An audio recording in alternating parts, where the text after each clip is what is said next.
Assalamualaikum dan salam sejahtera. Kami dari kumpulan Warisan Galaksi SK Batu 3 Keluang Johor.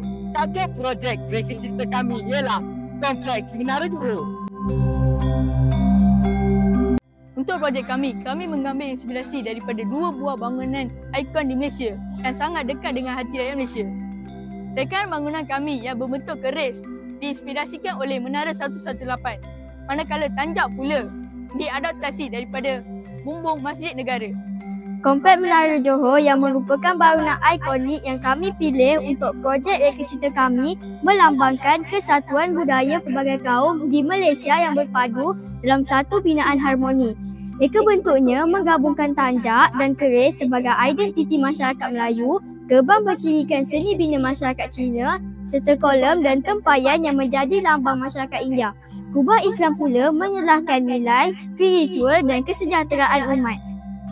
Bangunan ini turut dilengkapi medan selera dan kawasan rekreasi bertemakan angkasa yang mencerminkan keseimbangan antara warisan tradisi dan kemajuan moden. Menara warisan bukan sekadar simbol perpaduan, malah menjadi destinasi pelancongan dan ruang santai keluarga bagi mereka yang memilih negeri Johor sebagai lokasi percutian.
Selaras dengan temanya, dari tradisi ke galaksi.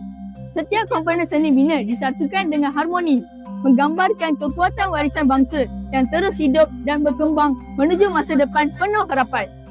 Reka cipta ini dibina dengan impian agar perpaduan di antara kaum di Malaysia menjadi semakin teguh dan seterusnya dapat menjadi tunggak kemajuan dan keharmonian di Malaysia.